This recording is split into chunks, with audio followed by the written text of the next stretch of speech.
we are back on the A Show with the Kings, a pro wrestling podcast. I am Justin, here with Meelz. It is the last day of Black History Month, Meelz. Or the first day of a new month if you're listening to this for free. Oh yeah, well, Patreon, last day of Black History. Listen, TBH, wrap it up. Yeah, I'm not even gonna cap to you, bro. I'm not even gonna cap to you, bro. I shouldn't be tired on Black History Month, bro. Wrap this shit up, man. Like, this has been the only good thing about this month is that I got paid quicker. Like, other than that, wrap this thing up. Like, this Black History Month, this month in particular, I think the highlight of the month for the majority of Black people was maybe like Beyonce tickets. That's Black History. Was probably I mean, it is. I would say so. The fact that Ticketmaster went through all types of hurdles and things and stuff. Like, I would love to see your show, but I don't think there's any chance. Let me take a look now, see if there's any tickets available. Because it's like, to me, it's like, am I bugging and be like, yo, it's like seeing Michael Jackson live? Maybe, like, yeah. A little bugging. I mean, to some people, you might not be. I don't know. Okay, I don't know. She's a highlight of a generation. I watched the Weeknd performance thing on HBO Max over the weekend. Okay. Because I'd never seen one of his live. What? Say what? No, I was like, there are tickets available. Go on. I had never seen him live before, and I was really impressed. And it made some of the songs. I didn't like his last album. Wait. You've never watched any of the Coachella performances or any of that?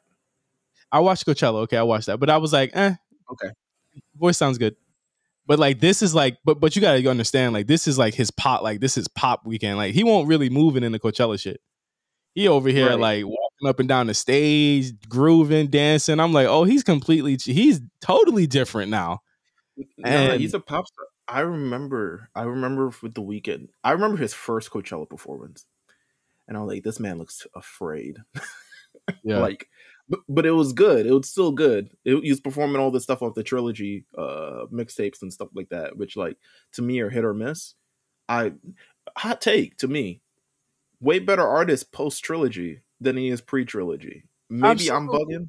No, absolutely. Well, here's the thing: he had that strange middle point where I thought Kissland. It took a couple years for people to get that. You know what I mean? Like, it landed with a thud when that shit came out in 2013. Bad marketing. It's terrible. Bad. How do you market Kissland? I mean, to be honest, a lot of bad songs too. But I mean, it's a serviceable project. It's just not what people expected. I thought Beauty Behind the Madness was pretty mid too. I'm not gonna lie to you. Like, the first half is good, and the second it's just like, it's trash. But Starboy was really Meelz when it kind of like it. He realized he had to make a change. Right. Absolutely. And not Starboy, fucking Beauty Behind the Madness. Yeah, there you go. Yeah, well, after Beauty Behind, he was like, I got to make a change into Starboy. You're right, but like, that's why there's very few of those songs from those albums on this performance.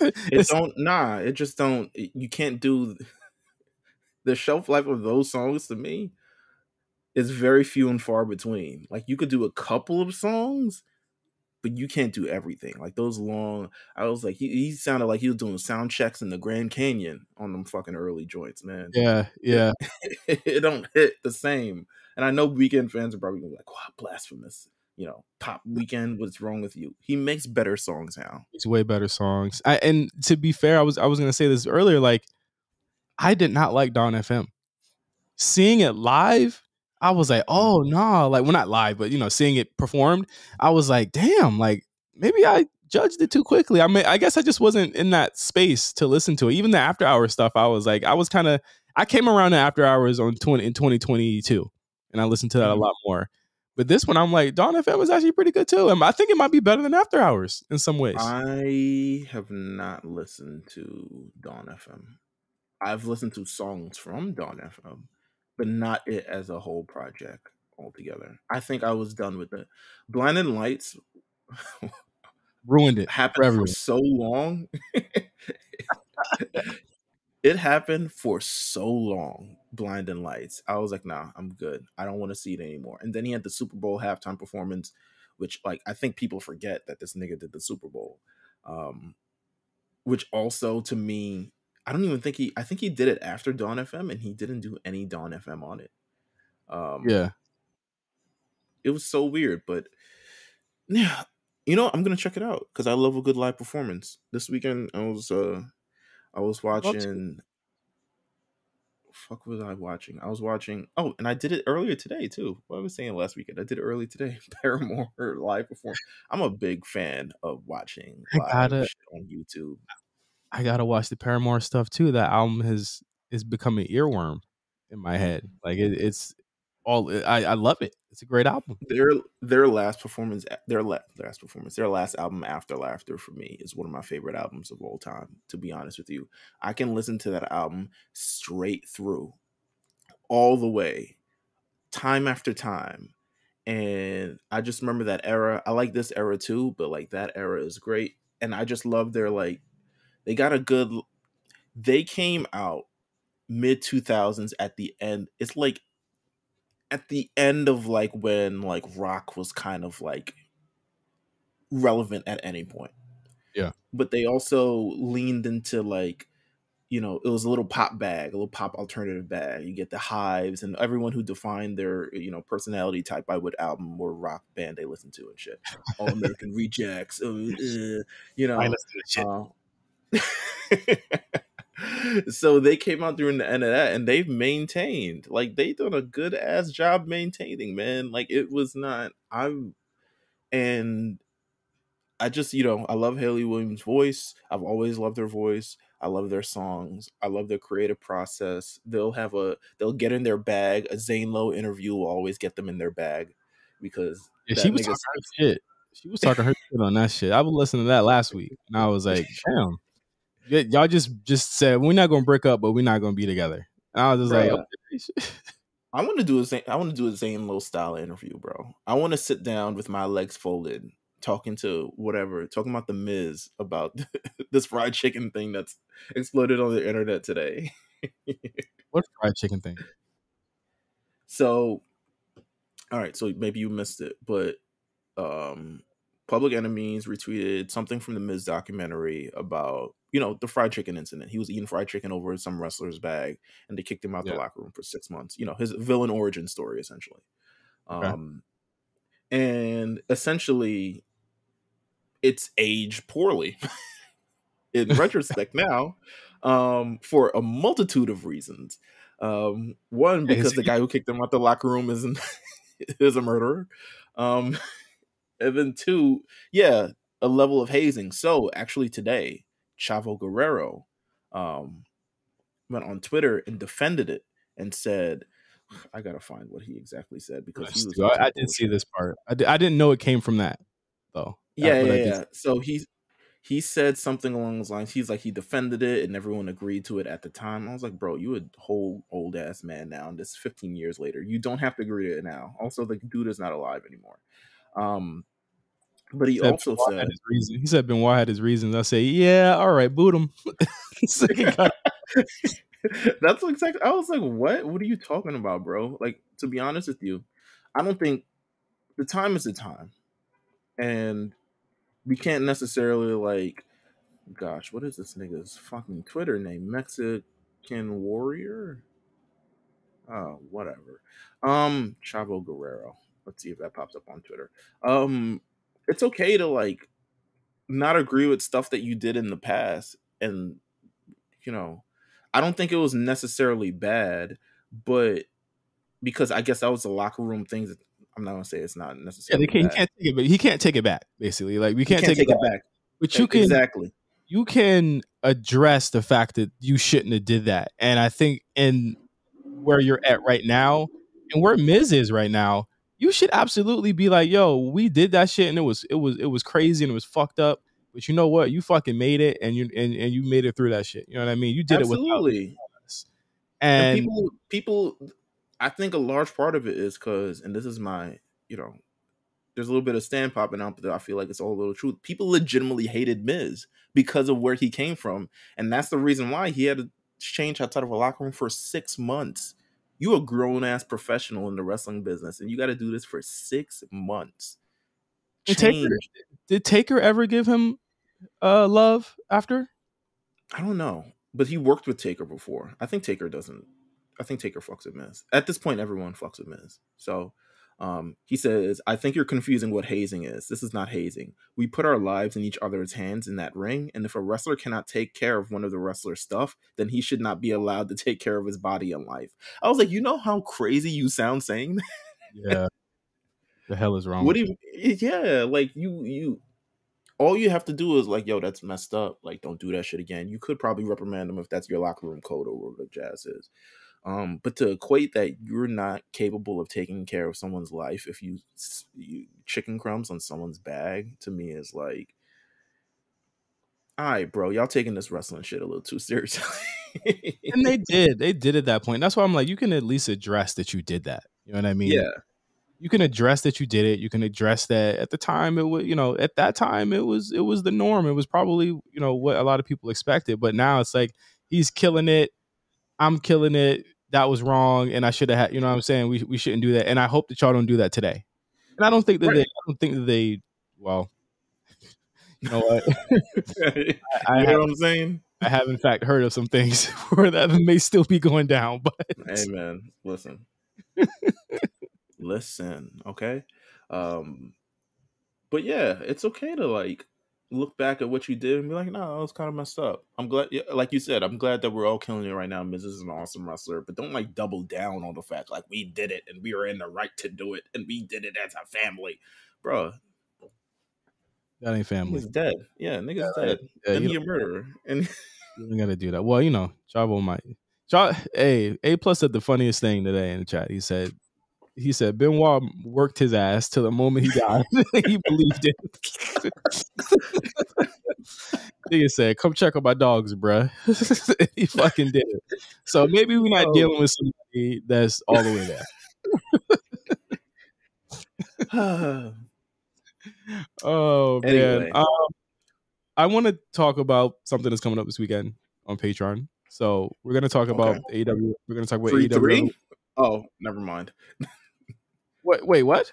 Oh, what? I was like, Creed 3. Well, Raw would not let us forget that Creed 3 was coming up. But no, that's like, what? Edge? I was like, Edge? All right. Oh my god. We're gonna talk about AEW Revolution on Patreon. So we'll be right back with No Holds Barred. All right, we back. No Holds Barred. Still with us on the A Show here. I brought him up a bit at the end of Patreon, but I want to bring this up again, the CM Punk thing. Sure. There's been a lot of smoke signals, and I feel like a lot of people in AEW are kind of not showing their ass, but showing their allegiance as far as like what the CM Punk thing meant to them and kind of like where they stand on it. Mark Henry had a comment on his show about CM Punk. He says, he feels as though Punk still loves wrestling. He said that, he liked that FTR supported Punk, and he said that, it's cool to say that the FTR are some dick riders. Let's just be clear. I think they would have ride it like a rodeo. Yeah, ride that shit. But yeah, CM Punk seems to think that Cody still loves wrestling. Not Cody, sorry. CM Punk still loves wrestling. Obviously, Cody still loves wrestling. But he thinks that he'll be back, and he needs to come back, and he doesn't believe that CM Punk is a cancer. But then I believe it was Jungle Boy liked a tweet that someone said Punk assaulted people. That is not right, or some shit like that. And oh, Jungle Boy, who are you? What are you feeling about like the sense that there's like really still kind of like a divide in the locker room whether CM Punk should come back or not, and you kind of see there's still like a Bucks camp and there's still a TK camp, and there's firmly people on both sides that feel as though he either should come back or shouldn't come back. I feel like they should move on because realistically, it's none of their decisions whether they like him or not. If he comes back, I feel like if Tony Khan decides to ask for people's opinions on whether they believe that the locker room can be a safe place once again, or at least thrive with CM Punk back in the fold, or could you coexist, then you do. But realistically, other than that, I feel like all of this is just a moot point. People are just talking to have themselves heard. I heard Kenny Omega also did an interview where he brought up Punk. But he didn't bring up Punk. He did oral sessions, I think, with Renee, and as you do in AEW. He did oral sessions and he talked about the thing, but he said he couldn't really talk about it because of, I guess, legal stuff, which I still need clarity on that, which we will never get. But he says it's an unfortunate situation, and it does sound like he's willing to at least move on from it. I bet he is. But I really feel like at this point, people are just talking to be heard. I feel like realistically, Punk coming back. Do I think AEW needs Punk? Yeah. Do I think Punk will come back? As time goes on, I think it's more likely. I think as time goes on, and things get changed, and if attitudes change and if people are willing to compromise, I think he can definitely come back. But if people aren't willing to compromise, and nor is he, then yeah, probably not. But yeah, they need him, but they need him to just buoy and stop the bleeding. I don't think that he's the solvent for what's going on there. I feel like they have no other solves though. Like, what's their main solve? Like, we talked about it last week of things that AEW could do, but realistically, their big solve is to carry themselves as an actual business instead of this like E-Fed wrestling promotion that just has national television. Right. Yeah, I don't know. I'm back and forth on it. I don't see a lot of people being happy about that, and I think it's a tough decision that he has to face, that other wrestling promoters have faced, where they have to make a decision that will make a lot of people mad. And where will those people go? Will those people want to leave? I don't know, but there's not many places to go. You know what I'm saying? So there might not be a choice. So, the WAN Awards came out. The Wrestling Observer Newsletter Awards came out this week. A lot of people having reactions to some of those, and don't know why. Dave Meltzer himself being quite confused at what his fan base or what his readers voted. Did you see that? This man he's out of touch. I guess the biggest point of contention, well, there are a couple. One of them being like Dynamite winning show of the year. And the biggest one being basically Tony Khan winning Booker of the Year and Best Promoter of the Year. This is a reader voted poll, to be clear. But even when Meltzer is even coming out and saying, all right, guys, like, there's no way that in the last 6 months of 2023 did Tony Khan have a hold on Booker of the Year at all.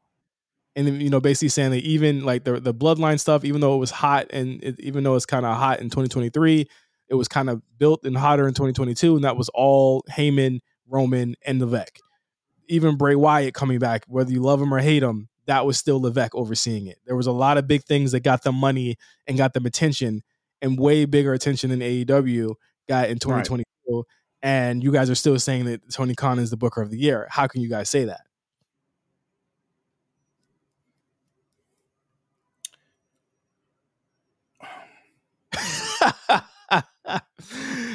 Even Eric Bischoff said to suggest that Tony Khan was Booker of the Year, Promoter of the Year, when his company damn near imploded last year as a result of his piss poor decisions, immature decisions, and nonsensical decisions is a joke.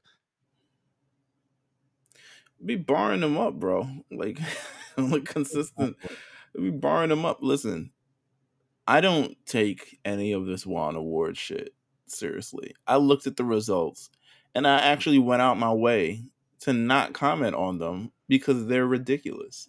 And I feel like they warrant no merit given the results of these things, which is clearly skewed to AEW. And why? Because their fan base hates WWE. You know who also hates WWE? CM Punk. They should bring CM Punk back. But also, right, it shows more than ever that these fans live in such a discrete bubble that they cannot understand that like things being popular outside of your bubble is actually kind of bigger than the indie wrestling stuff that you guys kind of go into all the time. And I just think that it's really very eye opening, especially this year, that people still refuse to just say that one company was hot. It was clearly by triple the numbers the hotter company this year. So I don't get it. I don't know.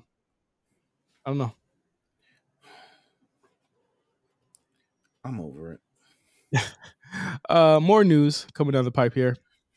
WWE reportedly sets dates for Backlash, King and Queen of the Ring pay-per-views. So King of the Ring and Queen of the Ring are returning. They're saying that May 6th for Backlash and May 27th for King and Queen of the Ring, which will both be premium live events. I'm with it. And I'm glad it's not WrestleMania Backlash anymore. It's regular old Backlash. Had to keep that branding. King of the Ring's back. Queen of the Ring's back. What do you think? Do you think that the people who kind of, and this is my thinking here, whoever doesn't get on the card at Mania, I think are pretty much a shoe-in for King or Queen of the Ring, to me. I feel like as long as they have some stakes that we're working towards and we're just not building another King gimmick, I think that we can really build something. Literally that 1 year they did it where the winner gets the shot at SummerSlam. I think that's what makes it cool. And it ended up being Brock, and kind of how history goes.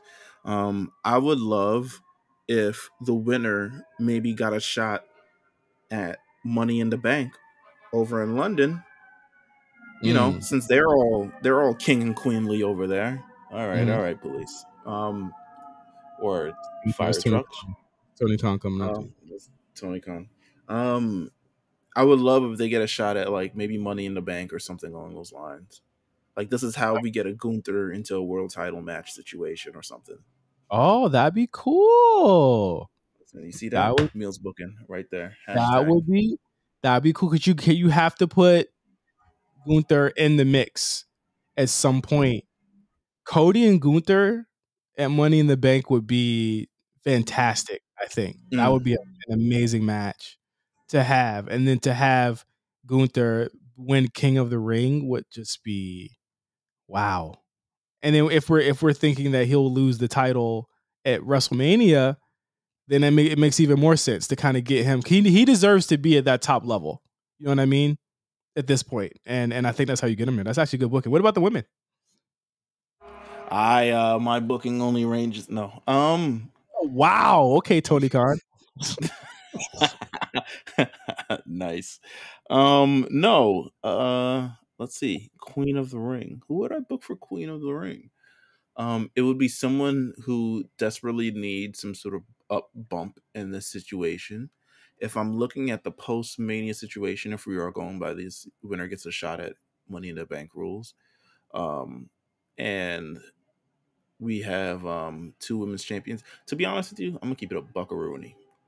I expect, well, I don't know. Maybe Rhea Ripley will win. But part of me also, maybe Rhea Ripley will win at WrestleMania. Oh, I was about to say, wait. But also a large part of me is like, but it's Charlotte.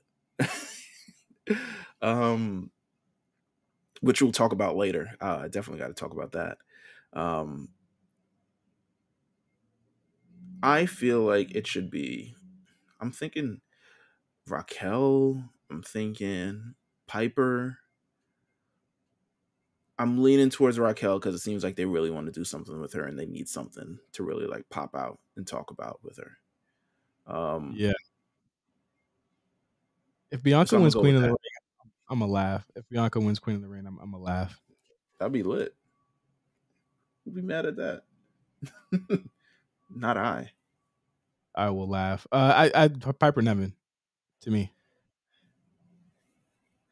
Piper versus Bianca at Money in the Bank. Queen Piper. Hey. All right. It's either that or something. Yeah, well, I mean, we could look at the women's roster and kind of see where it is. Or Queen Bailey, you know? Oh, that'd No? be cool too. All right. All right. Last piece of news here. Jeff Hardy. Woo. DUI cases closed. License is suspended for 10 years. He'll serve no jail time for his third DUI offense. Ain't it great to be white? Bruh. Ain't How you it get credit? How you get credit? You get a 38-day credit for a 38-day sentence. It's like, oh, we put you in jail before, nigga. We gonna we got time served. Go for free. Got time served. So. 38 days. 2 years probation. $4,000 in fines and court fees. 2 years with an interlock device and 90-day vehicle impoundment. Court mandated DUI school or drug rehab program and community service.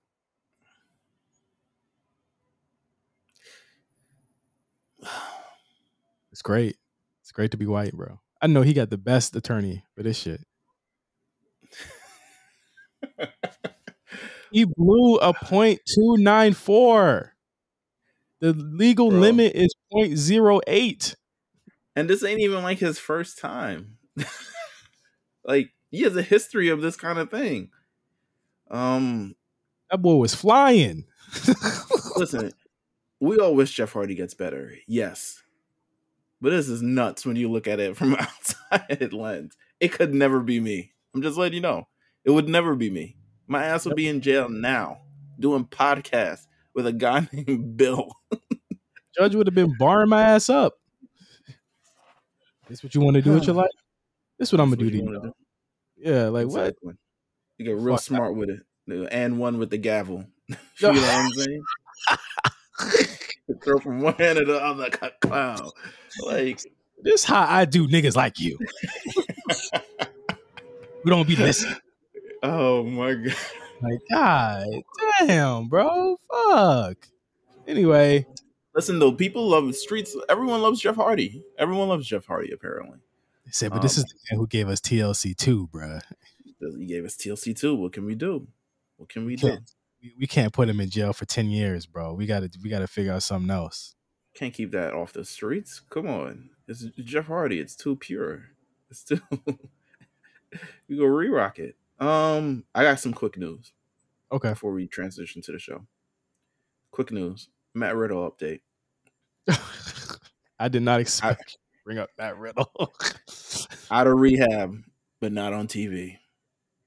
Maybe it's for the best. It's too late. It's too late to me. I feel it's too late. I keep thinking like he gonna show up in high knee Solo Sikoa and hit the orbital bone. That's what I keep thinking. But again, the other issue is that, like, how do you even present him? Like, does he get the same push? Does he get punished? Like, you got to have something really good for him coming in, because you can't do the silly shit no more. Really, to me, you can't really do a lot of the silly shit that he was doing no more. Mm-hmm. You gotta revamp him. I would honestly feel like you do video packages or something about either his rehab coming back, like from the injury, the kayfabe injury, not the real injury, and you do both, a little bit of both. Tripping. But hashtag demons, you know what I'm saying? Demons. Sex demons. All types of demons, baby. But I just feel like, you know, this is the perfect opportunity for a repackage for Matt Riddle, I think. No, I agree. And if Randy's not coming back anytime soon, then you pop it off that way. We miss Randy. We miss Randy, and I feel like for a while they were probably banking on Randy being there and them doing Riddle and Orton. Hey, but man, Cody versus Orton, SummerSlam, I feel it. I feel it in my bones. The roof is off the place. All right, the roof is off that motherfucker. Okay, Detroit's gonna, you know, it's gonna have a good time with that. Detroit Raw. Hey, Buffs is gonna be on. Another quick hit news. Ring of Honor is back and running. I saw the taping schedule stuff and I took it off my docket. But yeah, you can go ahead. No. I wasn't gonna say anything. I was gonna say in one sentence summarize the taping. Summarize it? Summarize it. One sentence. That's all you need. Ghetto.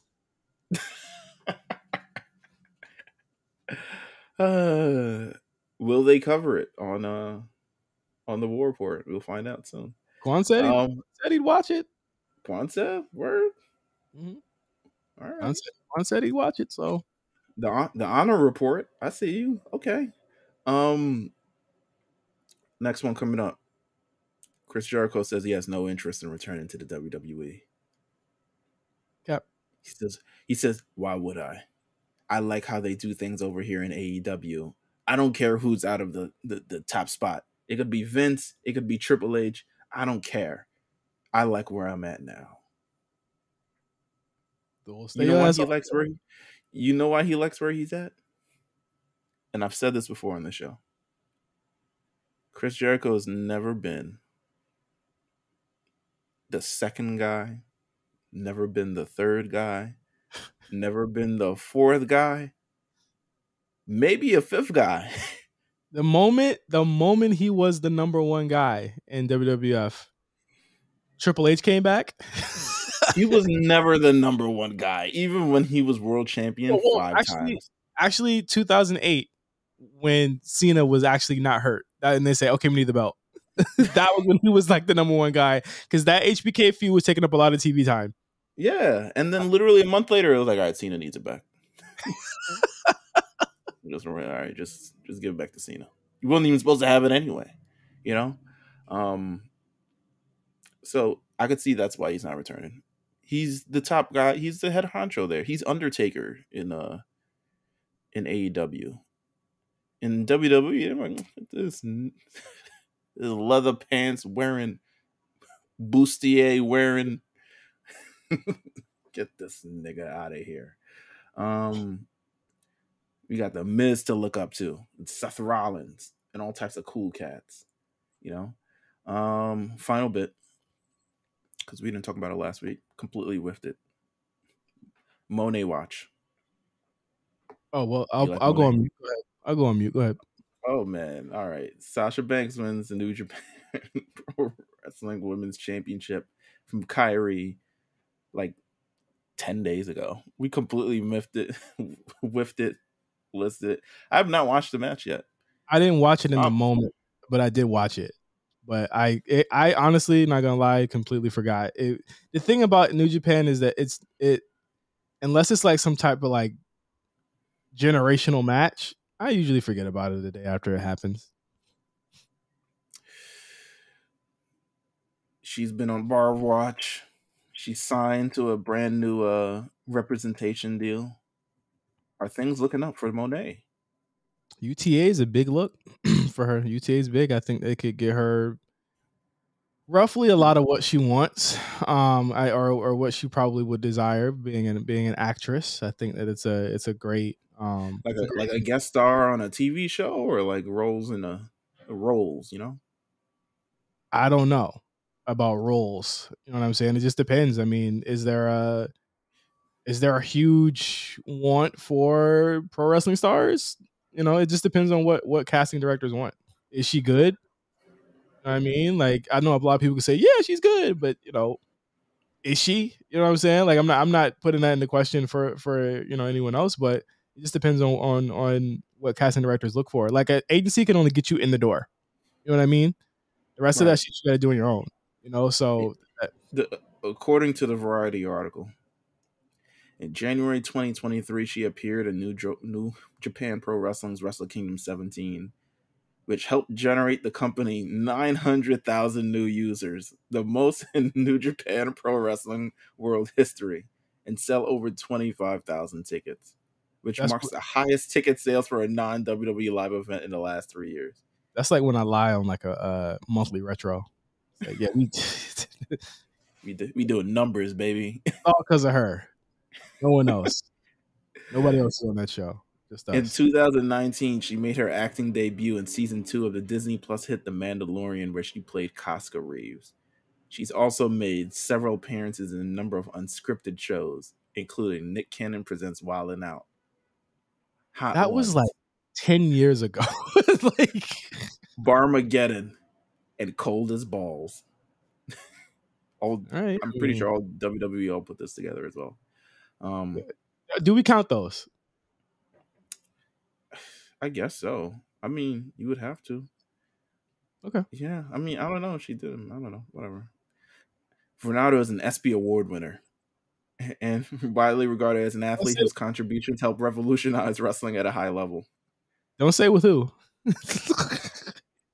Don't say who she won that with. In 2021, she made history as the first African American female to headline WrestleMania. They might have copy and pasted and replaced some of the text in this too. It might have said Belair at the beginning, and they put Renata. Yeah. Who she made it that way? Oh, all right. You know, and the rest is her WWE stuff. She'll be rep by her advocate, Kevin Ungardo. So, you know what? Shout out to Monet. She's doing big things. You hear my dog snoring? No, I don't hear your dog snoring. Oh, okay, good. We'll talk about SmackDown. Let's talk about SmackDown. I thought it was a fun show. I feel like coming out of it, I thought it was very middle of the road. I think actually both shows I thought were middle of the road this week. TBH. I don't think Raw was middle of the road. I think Raw has like two booking decisions that are just like, you can't make me care about this. You just can't. And I'm hoping that they can change this. And I guess some of that started on SmackDown this week, but I just can't care. Actually, there's just two matches on this that are just automatic, like, why? But I think everything else is pretty cool. Show started off with a tag team match. Madcap Moss, Ricochet, Braun versus Imperium. I don't know how you feel about Braun, but I mean he gets computers putin', bro. Like they fucking with him. He good. He's straight. You know what? Good in my book. I like the post-match shit too. The post-match stuff was good. You see Drew come out. You see Drew about to take his jacket off to confront Gunther. So it looks like the rumors for that seem to be coming true there. Viking Raiders come out. We ain't over yet, nigga. And then they all fight. a bunch of Donnybrook happens. So do you believe that Sheamus is probably like, hold on now, nigga? You can't get this. You can't get him. I got him.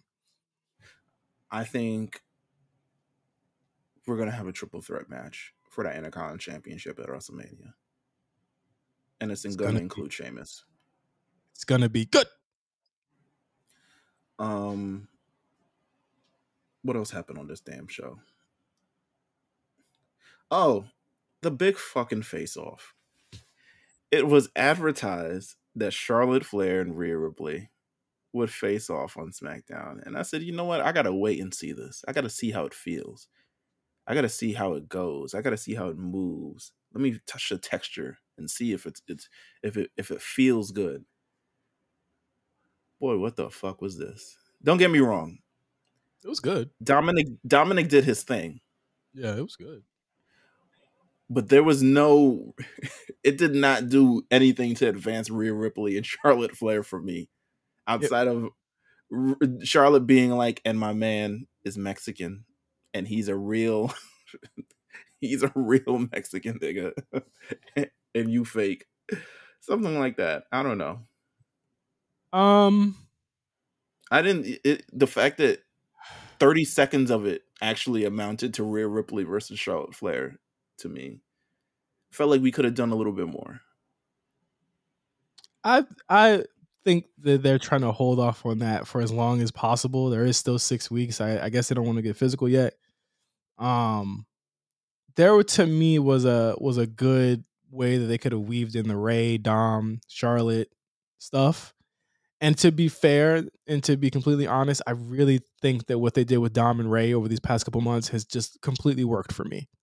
To finally get to this moment on SmackDown, I think there was a bit too much Dom. But you can't deny the guy's fucking. He gets booed. Yeah, no. He's getting booed. But Ray is supposed to be getting these boos. She the one who's supposed to be getting the boos. But I guess it's to. I'm thinking, Meelz, they're trying to offset the eventual cheers that she's probably going to get as long as possible. You need to have Dom out there with her because that's the only way she's going to get booed, Meelz. That's the only way. But you know what Charlotte gonna say? Charlotte gonna say, I don't know if she ready, Trips. All right, she gonna say I don't know if this is working out, Trips. Yeah, hate her like that. I don't know if this is working out. That's what I think Charlotte's gonna say. She's like, I don't know. Doesn't seem to be. You guys have a lot of faith in her, and I get it. I don't know, Trips. I don't know. I think that's what Charlotte's gonna say. She needs to really like. The Judgment Day is a great vehicle, but she really needs to like step out on her own for this situation. She's in a WrestleMania main event. She needs to be, and we still got mad weeks to go. So I think they definitely need like a closing SmackDown segment. We might have to give up a Bloodline thing for a week or two. She's not gonna be there without Dom, because Dom is kind of like, I won't say her heater, but it's definitely her the person that gets her like more heat. I guess it is. I guess he is her heater. But I get what you're saying. Absolutely. I feel, because I thought it was weird too. But then when I watched it, I was like, oh, that's the only way that they're gonna get her booed, is if they have Dom out there doing a lot of that lifting. And when she finally does something, because the thing is, right now, Meelz, like, if she beats up Charlotte, she's gonna get cheered, yo. And it's like, I don't know if they want to try and fight that reaction, or they're gonna try and kind of play into it. But like we said the other week, if Rhea beats up Ric Flair in the next couple weeks, I think all is forgiven, and you can go ahead and do that. You need to make it personal, I think. Can Rick get beat up right now, though? Is the question. Yeah, why not? Take a flat back bump. It could be, I don't know. You could always infer that he's been beating up. You don't really got to do it on camera. Yeah, like the Batista. Have Judgment Day beat his ass. There was a 12-minute 2 commercial break Kofi Kingston LA Knight match on Friday. That was just, you asked where LA Knight was, and you got him. Here's my thing. I don't think any of it was necessarily bad, but I don't think any of it necessarily was needed in terms of how long this fucking match was. You could have given more to Charlotte and Rhea and taken away from this match, in my opinion, because it just seems superfluous to me to have Kofi working that long. Yeah, I don't know what he's even doing, to be honest with you. I think they just wanted LA Knight on the show. Yeah, and then he won. He fucking won. Send the kids home happy. I was like, what the fuck is going on with you guys? You just lost the match and disappeared for 2 weeks, and then you beat him again. Hey, man. H didn't. That's about to be my new thing. H did? Or H didn't. H did or H didn't. H did it right there. Oh my god. No, that was definitely a 2-segment match. Natty gets squashed. Which prompts Ronda to bring up the time of the match on Twitter. Bruh. It might be time for Ronda to put the sticks down and go somewhere for a minute. She already did. She went away for like 4 weeks. I don't know. They should just have a match at WrestleMania. Hell is you complaining about? Can we talk about this? Let's talk about this Bray Wyatt segment. And just the Bray Wyatt thing in general, because I don't want to talk about it again on Raw. We can knock it all on one. Where do we start? Where do we start, Meelz? You can start with the nigga watching his own shit in like Cartier glasses, like, check this out. Watching his own shit. You could tell he got a bag, because he was wearing Supreme the other week. He's wearing Cartiers this week. I'm like, you a hillbilly. You like Bubba Sparks. Oh shit. Okay, during the segment, did it seem to me that he was like kind of fourth wall, like, what the fuck? Yes. This is clearly he didn't get what he wanted, and now he's just like, well, this is what y'all gonna get. You know what I'm saying? Like he looks at the camera and says, what? Watching his own segment from last week as he's being completely serious in that segment, and he was watching it like a nigga watching it like he Ashton Kutcher, bro. I feel like there's some real. Do you feel like there's some like real smoke between Brock and Bray? Because let's just be clear. It's never explained why Brock did what he did in Elimination Chamber. They've moved on from that. It's over.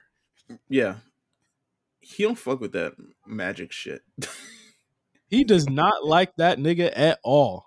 He don't like that type of wizardry You don't like to do that. Don't. That's not his. I mean, I need to check if he Jehovah Witness or something, because he does not fuck with that at all. Yeah, yeah. He's just like, nah. Listen, man. It's clear that Brock pulled the creative control card.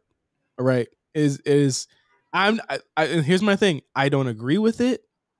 I don't think it's cool. I don't think it's okay. I think that if you were going to do this, just have Brock lose clean. It's not going to hurt Brock to lose clean.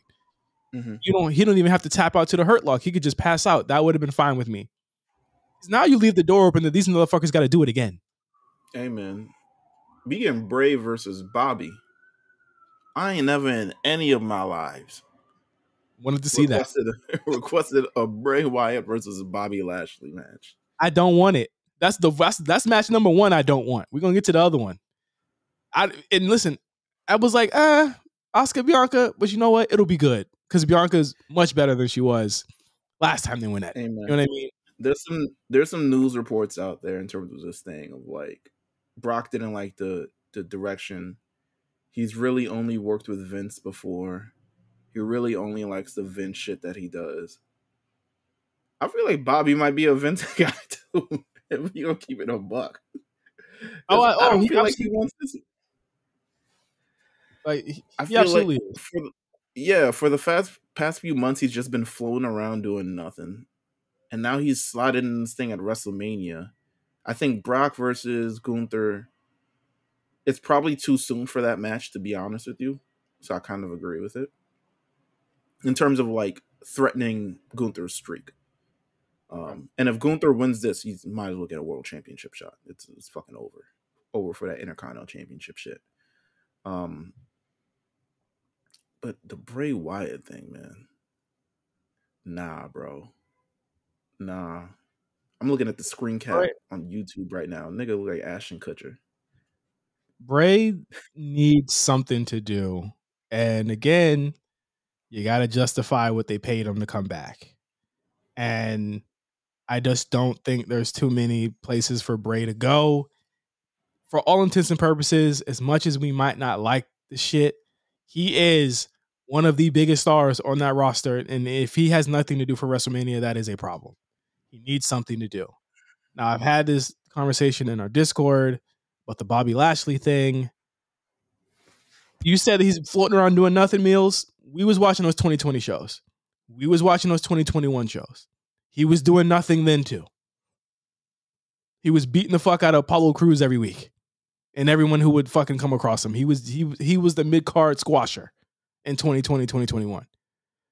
I think the issue with Bobby is that you can give him a belt. You can give him any fucking thing you want. You give him the biggest match on the show. I just don't think that people get behind it as much as they get behind other stuff. That's just how I feel about the shit. I don't think he's to go back to be a mid-carder again. Maybe that's his... Maybe you got to float in the mid-card. I feel like AJ Styles always been a world championship contender, but he's always been... His career has benefited in being like malleable or being like you can be or versatile in terms of being a tag team. You could be mid-card. He could do a lot of different things. Like the fact that Bobby, if he does go to mid-card, he got to beat everybody in the mid-card, to me is like weird. It's not okay. It's not okay. Like he was beating like Riddle when he was like, Riddle was like, well, there were no crowds, but like where they were pushing him, you know, considerably better than most of the mid-card, and Bobby would just squash him every time. Because it was, remember, I said Bobby's good enough. He's always good enough to beat these lower guys, but he's never good enough to beat like the Romans and the Brocks of the world. And then he finally did it. I don't think it like moved the needle any way, shape, or form. Does he deserve to be booked better? He could, but am I going to cry about it? Not really. But I don't want to see this match between him and Bray. He's the only big guy that they have that could potentially lose this match against Bray and be okay. And now Bray seemingly, I don't know if he's a heel again. I don't know. Bobby's a face again. I don't know what the fuck they're doing. Bray has seemingly regressed to the funhouse stuff. They've stopped giving us any type of clue. Not that I would have been reading into it or like looking at it, but they've completely stopped trying to make us make sense of any of this shit. Yeah, easily. And maybe it's because they don't have time. I don't know. But I need something to make sense. on this shit because it don't make sense right now. And now what we have, well, Bobby hasn't accepted the match yet. People keep thinking there's gonna be a swerve. Guys, there ain't no swerve. It's over with. It's over with. Lesnar versus Omos too. Streets Yeah, is like, yo, Vince we're gonna talk about that. Well, shit, Brock got his Vince match. There you go. You can't do Roman again. I'm sorry. Stay away. We don't want to see that shit no more. I Did it agree. already. Their finale was the greatest finale of all blow-offs last August. It's over. Or July. If they could have got Batista, I know Batista don't really want to work no more. But if That they could have got Batista. Batista's so skinny now, bro. It don't even look right. Not skinny like, malnourished, Yeah. but he on a Hollywood diet. Yeah. And he like 58. So yeah. Rey Mysterio, Karrion Kross happened as well. Dominic comes out, distracts Rey.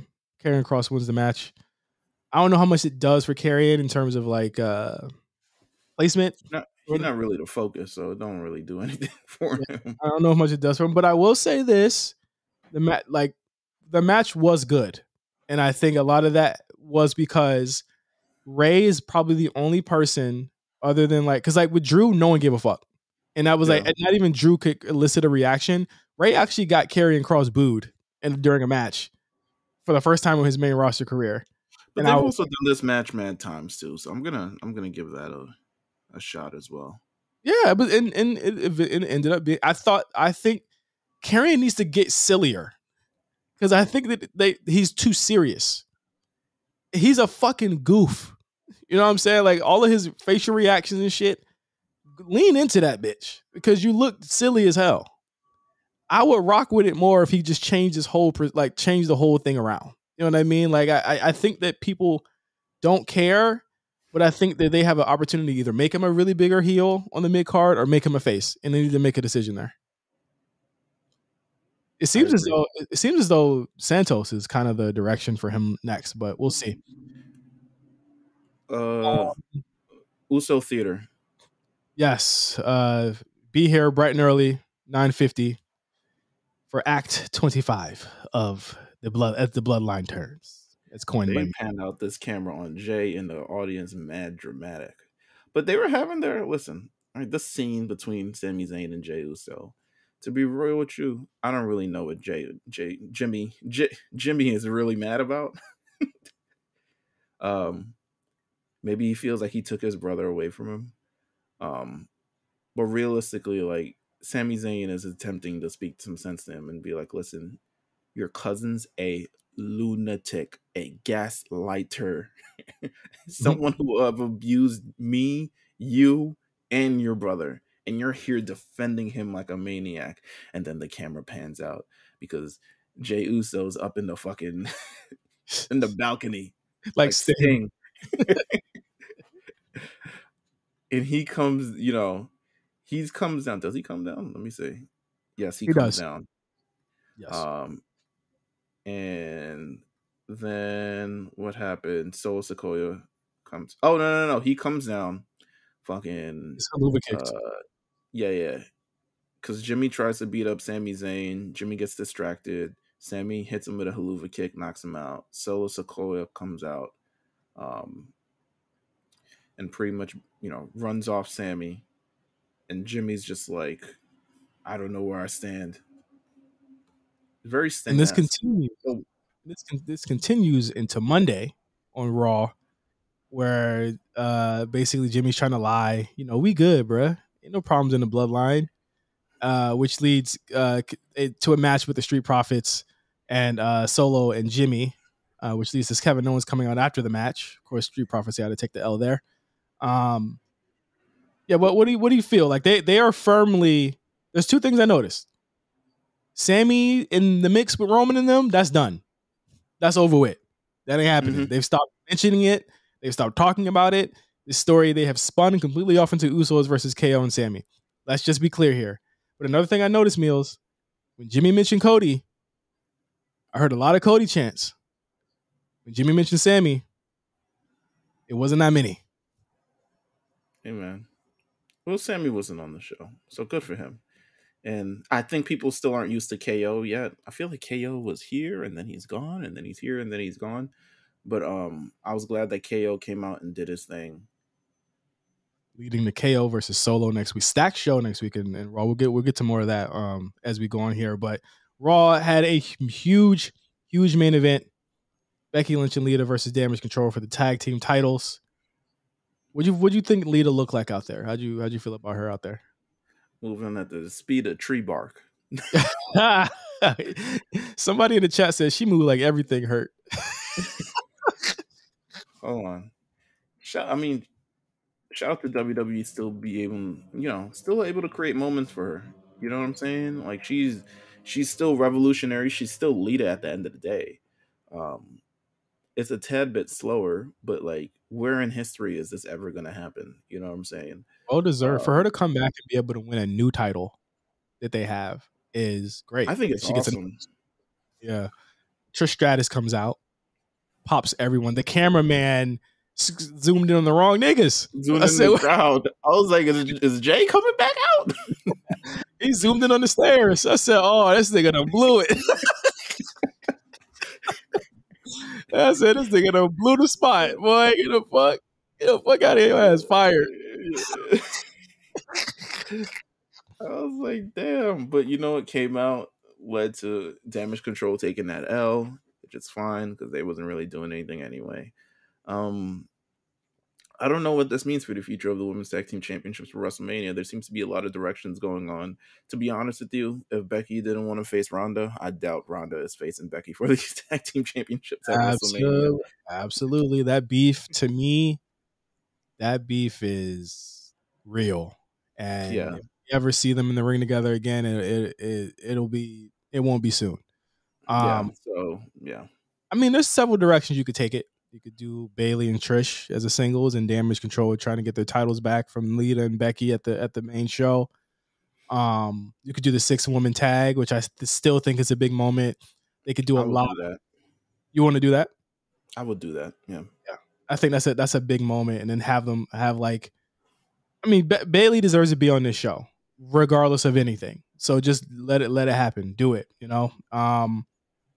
I liked it though. It as a whole, I think that these titles mean a lot more today than they did a week ago, with these two holding it. Right. A Hall of Famer, and the biggest woman in the company are holding the titles. So now everyone kickstart these things. Triple H, you revived them, Triple H. Now let's put them on a big match at the pay-per-view. I think that'd be really cool.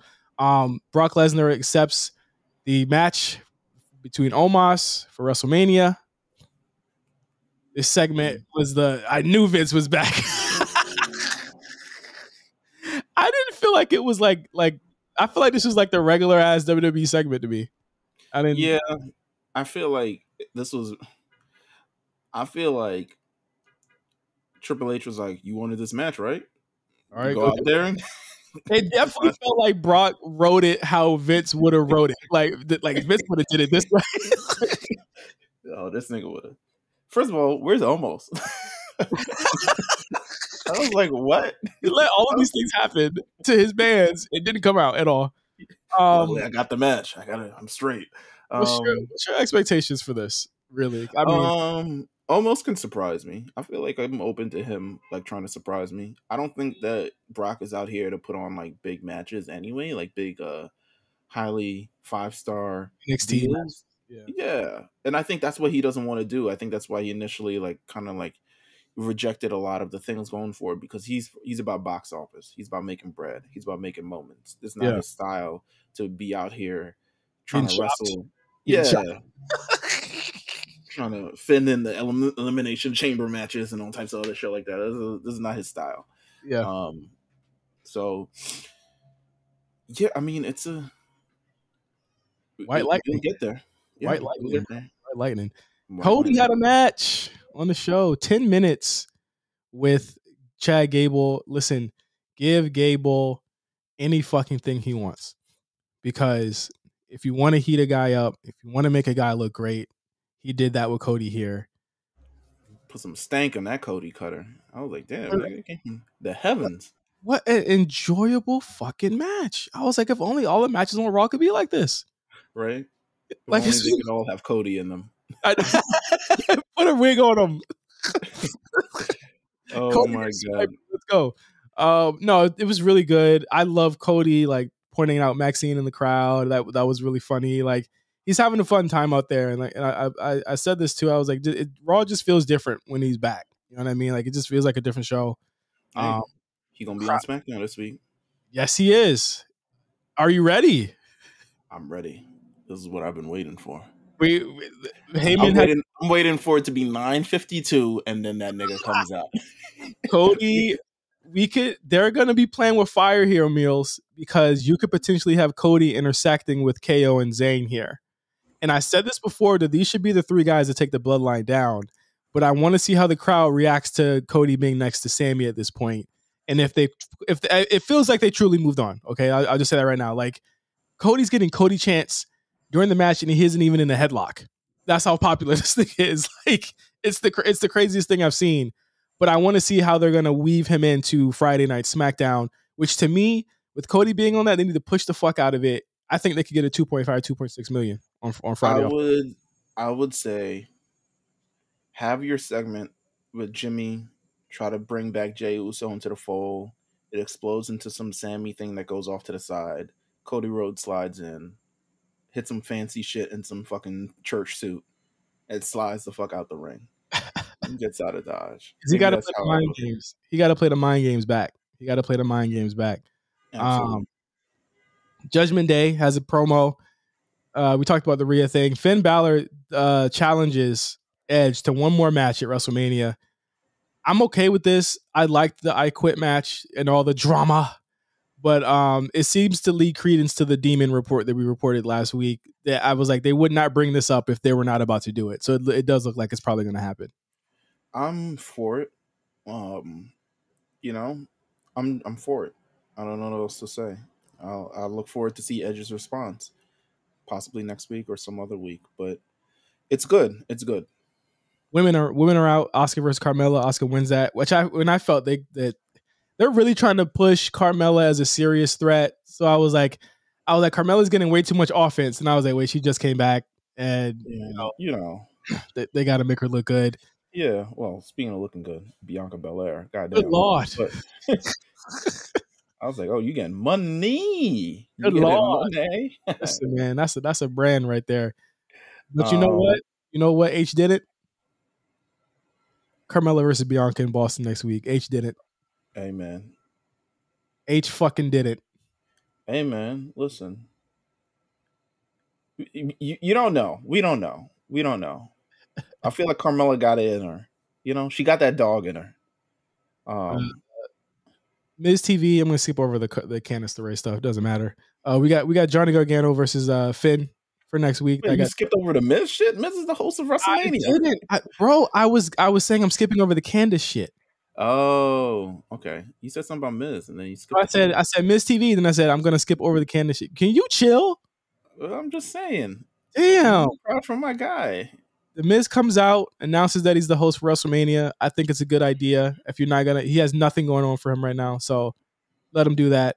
Nothing right, yeah. This nigga be getting stomped every fucking week. Seth Rollins comes out, asks for Logan Paul's phone number. He needs to reach him. Beats up Miz. Really cool moment where he opens Miz's eye to get his face ID. I think it's both eyes though, Seth. So he calls Logan Paul. This didn't seem recorded. I think it was actually live. But I think when Logan was looking off to the side, he was getting cues on when to talk back, though. Absolutely. Seth requests that Logan show up for Raw next week, and we're going to get a face-off between the two next week. So that should be fun. I think Logan, again, not a bad promo here either. Seth seems game. This was a good way to do it. Miz gets stumped again on the way out. So there you go. Who do you think they'll bring out for Miz to embarrass him at WrestleMania? Could be anyone. Could be Mark Long. Could be anyone. They're in Hollywood at this point. It could be anyone. Mark Long doesn't scream Hollywood to me, but okay. No, I mean, you haven't heard his Hollywood stories. That man got stories for days. That man got stories for days. Well, not before, but before Bobby Lee comes out, Austin Theory says he'll be there for Cena when he appears next week in Boston. They filmed something a couple of weeks ago. I'm interested in seeing if they scrap that completely because Theory looks completely different when he filmed that back in December than what he looks like now. Like I don't know what they could have filmed with him too. Maybe an interview. I don't know. It seems weird that we haven't seen that yet. But they did film something back in December between Theory and Cena. Also, yeah, it'd be weird also because nigga Cena's on Raw next week. Yeah, and they filmed that on SmackDown. So I don't know. Bobby Lashley comes out, squashes Elias, says, "Take me seriously." We need to skip over that. Yeah, man, I don't know. Fuck that shit. And that was pretty much right. Well, it looks like to me, Chelsea Green and Carmella are going to be a thing. They should be. I think they'd be good friends. I think that's good. I'm fucking with that. I'm willing to see where that, because you know what, Chelsea has not been bad. I feel like they're two different spices of white women, but you know, meet in the middle. That's how this works, right? So now for WrestleMania, it looks like we have a couple more matches announced and that are happening. So of course you have Asuka versus Bianca Belair, Charlotte versus Rhea Ripley, Cody Rhodes versus Roman Reigns, now Brock Lesnar versus Omos, and then you have the potential of whatever Becky and Bayley and the two legends are doing, and the potential of Finn Balor versus Edge, and also Seth Rollins and Logan Paul. Strong card, through and through. I'm not mad at a lot of these things, to be honest. Not mad at all. Listen, looks better than fucking Revolution. Oh, come on. They don't have the have the star power there. But that was the show for this week. Thank you guys for listening. If you want to hear more from us, make sure you subscribe to our Patreon, guys. We talked about 25 minutes on AEW Revolution and what we think is going to happen this week. But if you want to hear more in-depth thoughts on what's going to happen, you can wait for the War Report with Quan and Cyrus this week. They'll be talking about their thoughts on AEW Revolution and where they think that's going, as well as NXT going into Roadblock next week. What's going to happen there? Who knows? But yeah, anything else you want to talk about, Meelz? Nah. Nah. Happy. If you listen to this on Patreon, enjoy the rest of Black History Month. Yes. Yeah. And happy Women's History Month for next week. The thing is, I was going to be like, oh, let's talk about women's history in wrestling. And I said, oh, wait a minute, let's not. Because there's... we doing that on our socials anyway. Stay tuned. Shout out to... We got a new series coming up highlighting, similar to what we did Black History Month. We're doing it for Women's History Month. It's called The A Show, She Did That. And be clear, I'm not saying not talk about it because we don't want to, but because a lot of women's history in wrestling is not good women's history. Amen. They cleaning up China for that A&E doc real quick. You know what I'm saying? Yeah, they very much are. And it's like, I'm like, bruh, we can't talk about the fucking Braun panties match and shit like that, but we are going on it on Twitter. So maybe we'll take some of those tweets. We'll talk about it on the show. So yes, for Meelz and Justin, that is me. We'll see you guys later on next week on the A Show, whereas we are hopefully getting a clear picture of WrestleMania by next Monday. You think a lot of the card will be filled in by next week? Hell no, but we'll get there nonetheless. Yes, sir. All right. For Meelz, I'm Justin. We'll see you guys next week. Peace.